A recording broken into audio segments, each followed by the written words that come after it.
All right, so ICAD number 20. I have 20 of these little cards in the bag, and it makes me really happy. So this card I actually created directly after ICAD number 19, and part of the reason is because I had a whole bunch of paint left over in my little cup from doing those dots on the last ICAD, and I love big, black, bold, anything. So I love black, bold, like bold black chevrons, bold black stripes, bold black spots, bold black ink splatters. I love it all.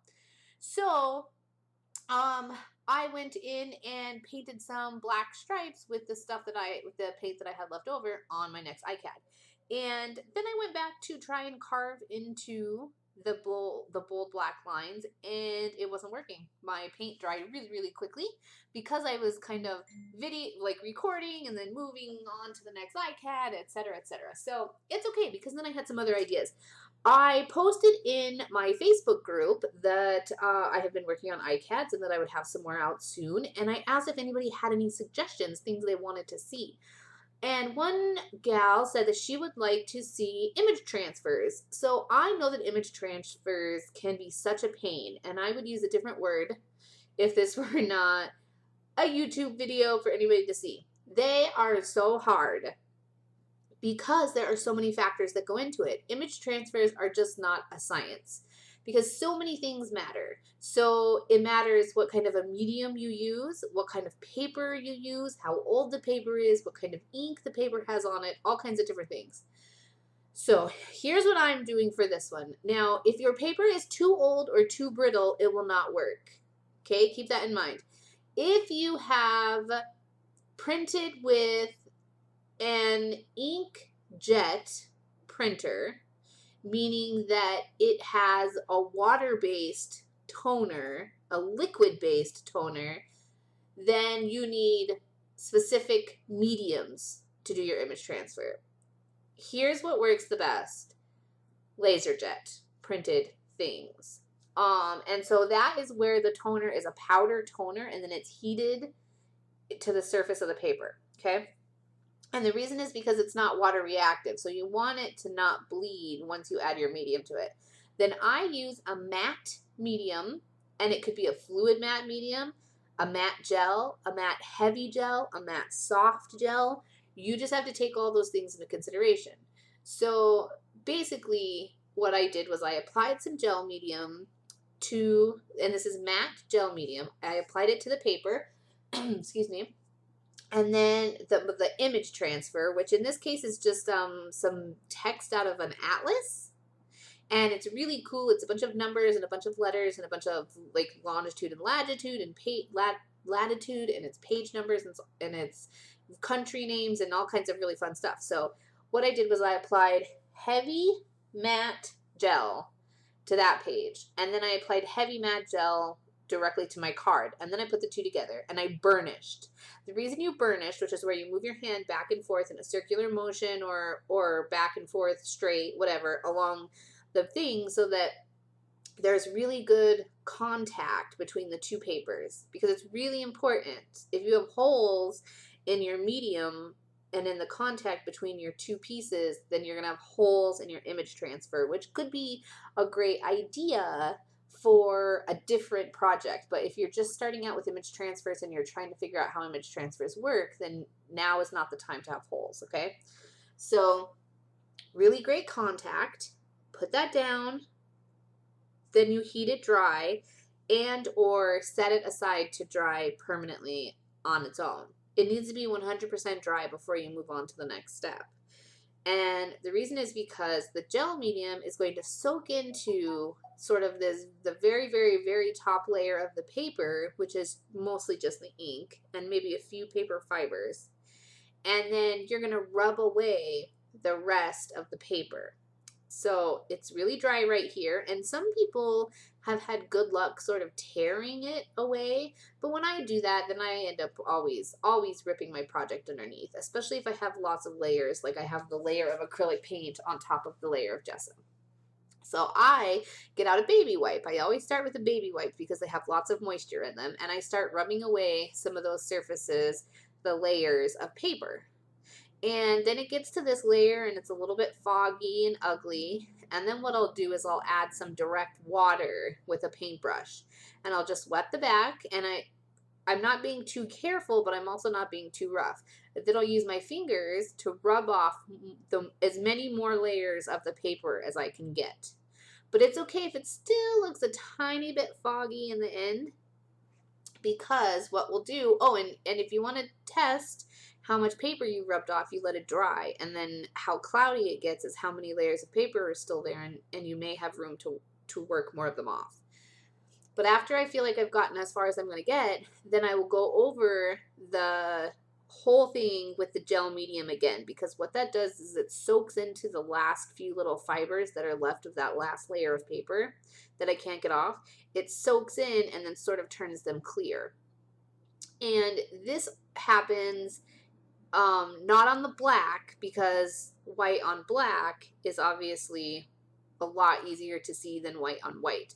So what I do is I covered the whole thing in gel medium, and then I let that dry, and then I went and repainted my black stripes so that they didn't have that foggy sort of fuzziness left over from the image transfer. And then now I have this card with big black stripes and some really cool text image transfer in the background. And because it's an image transfer, then it's backwards. The text and the numbers are backwards. So that's really fun. And then I mentioned in my last ICAD, I've really, really been enjoying using all these pieces I've designed for this scrapbook line. So I pulled out some more die cuts, and I'm kind of playing around now and just gonna kind of see how it lays well together.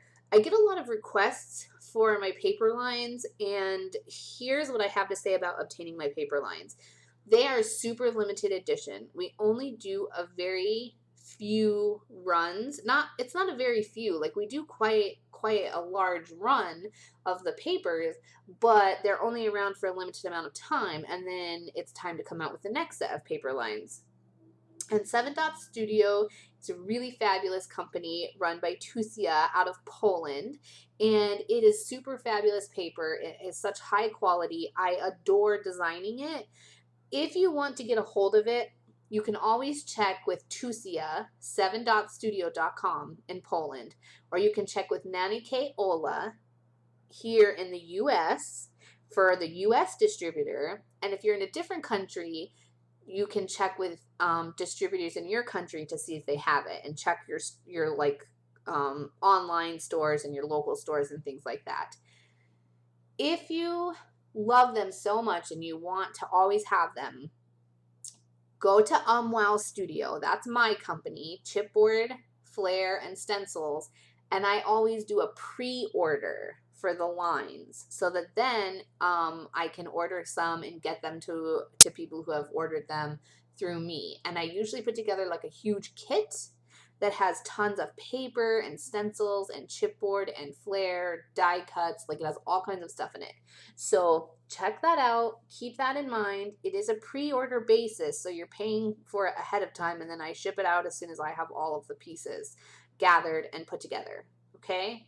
So I would love to have you along on my paper adventure. I adore designing papers. I have so much fun with it. And then, of course, I love using them in my projects. So I kind of just wanted to touch base about that. So that's how that works. As soon as we come out with the new lines of paper, then the old ones start to diminish, and we're not reprinting those. They're limited edition. So get in on that, okay? Now back to the ICAD here at hand. I am using some acrylic ink by Daler-Rowney to do some splattering, and I am using a re-inker bottle because the ICADs are kind of mini, so I wanted to do like mini coffee ring style stamping with the ink, and I want them to be mini because the ICAD's mini. So the bottom of my re-inker bottle worked perfect. I put some of that ink into the bottom of a plastic cup, and I added a tiny bit of water, and then I did some splattering, and I dipped that re-inker bottle and created some miniature coffee rings with it.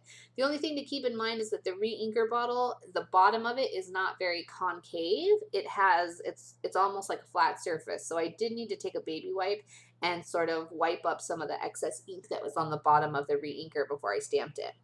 The other thing I did was, in some places the ink hadn't finished drying, so I heated it around the edge and then I wiped out the middle of it with a baby wipe, similarly to some of the effects I've created with fluid acrylics. So that's really exciting too. I love this card. I love all the cards. I don't even know what to say anymore. I'm having so much fun with this project, this series.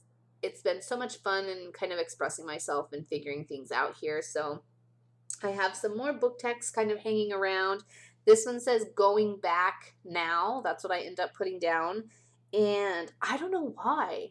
I guess the other thing I should mention is that when I was doing my image transfer, I put a hole in my ICAD, in my index card, and I left it. I kind of contemplated a little bit on fixing it, but I wasn't sure what I wanted to do. If I wanted to put like a fake stitch there or a real stitch, or I wanted to stitch on a piece of paper, and then I ended up really liking it. So that's it. All right. Here are a couple close-up shots again of the finished ICAD. Please feel free to subscribe to my channel, and you can check out this video if you want to see some more stuff that's happening. And that's it. Thanks so much for being here, and I'll see you again. Bye.